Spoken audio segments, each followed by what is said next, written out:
Hello everyone, நான் உங்கள் Vijay Gautham. So இன்றைக்கான டாபிக் எதை பற்றி அப்படின்னு சொல்லி பார்க்குறதுக்கு முன்னாடி, ஸோ தமிழ்நாட்டோட கடன், தமிழ்நாட்டு மக்கள் மேலே இருக்கிற கடன், தமிழ்நாட்டு மேலே இருக்கிற கடன் கிட்டத்தட்ட லாஸ்ட் 5 வருஷத்தில் வந்து 5.25 கோடி இன்க்ரீஸ் ஆகி 10 லட்சம் கோடி கிட்ட கடன் இருக்கிறதுக்கான வாய்ப்புகள் என்னென்ன, ஸோ அதுக்கான வெள்ளை அறிக்கை விடுறேன் அப்படின்னு சொல்லி சிஎம் அவர்கள் சொல்லும்போது எதிர்கட்சியில் இருக்கிறவங்க எல்லாருக்குமே வயிறு லைட்டாக கலக்கிற மாதிரி ஒரு ஃபீலிங் வந்ததுக்கு காரணம், எங்கும் ஊழல் எதிலும் ஊழல். அதுதான் திமுகவோட தாரக மந்திரமாக இருந்திருக்கு.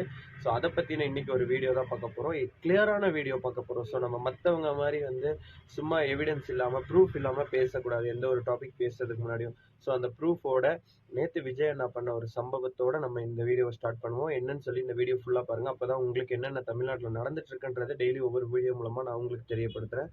ஸோ வாங்க வீடியோக்குள்ளே போகலாம். நேத்திக்கு வந்து தமிழ்நாடு கவர்மெண்ட்லேருந்து மருத்துவத்துறைக்கு அப்புறம் ஊரக வளர்ச்சிக்குன்னு சொல்லிட்டு நிறைய பணிகளுக்காக வாகனங்கள் வந்து விடப்பட்டுச்சு. பொலேரோ டைப் வாகனங்கள், அந்த கார் வந்து கவர்மெண்ட் அஃபீஷியல்ஸுக்கு கொடுத்தாங்க தமிழக கவர்மெண்ட். அந்த தமிழக கவர்மெண்ட் எவ்வளோ செலவு பண்ணாங்க, அதாவது இப்போ விஜயனோட ஆட்சி எவ்வளோ செலவு பண்ணாங்க அப்படின்னு சொல்லி பார்த்தீங்கன்னா, கிட்டத்தட்ட 40 கார் வாங்கியிருக்காங்க.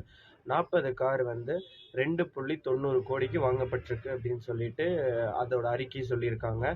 இதே இதே இடத்துல திமுகவோட கவர்மெண்ட்டை அப்படியே நம்ம வந்து கம்பேரிஷன் பண்ணுவோம். ஓகே, ஸோ வந்து இதையும் நான் சொல்லும்போது வந்து சில பேர்லாம் வந்து இப்போ நீங்கள் வாங்கியிருக்கிற வண்டி வேறு, அப்போ நீங்கள் வாங்கியிருக்கிற வண்டி வேறு அப்படின்லாம் சொல்லிட்டு நிறையா வந்து சொம்புகளை தூக்கிட்டு வந்து அடுக்கி வைக்கிறதுலாம் நான் கமெண்ட் செக்ஷனில் பார்த்தேன்.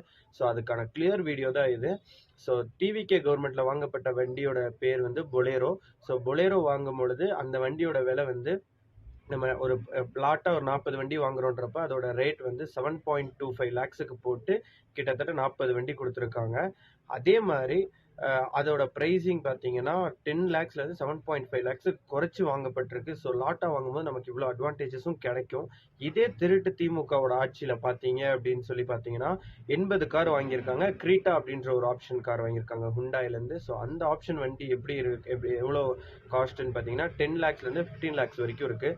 ஸோ நீங்கள் 15 லேக்ஸ் வண்டியுமே நீங்கள் 10 லேக்ஸுக்கு வாங்கலாம். அப்படின்னு 10 லேக்ஸுக்கு மேலே இல்லை வந்து 10 லேக்ஸுக்கு மேலே போட்டிங்க அப்படின்னா 10 லேக்ஸ் இன்ட்டு 80 கார்ஸ் அப்படின்னு சொல்லி போட்டிங்கன்னா 8 crores தான் வருது. அவங்க கணக்கு காமிச்சது எவ்வளோன்னு பார்த்தீங்கன்னா 12.90 crores. கிட்டத்தட்ட இந்த ஒரே ஒரு கார் இன்சிடெண்ட்டில் மட்டும் 4 கோடி, எப்படிங்க 4 கோடி ஊழல் பண்ணியிருக்காங்க ஒரே ஒரு கார் இன்சிடெண்ட்டில் மட்டும். அதாவது 80 கார் வாங்குற இடத்துல 4 கோடின்னு சொல்லி ஊழல் பண்ணனால தான் இன்னைக்கு தமிழ்நாடோட நிலைமை இந்த மாதிரி ஒரு ஸ்டேட்டில் இருக்குது. நன்றி, வணக்கம்.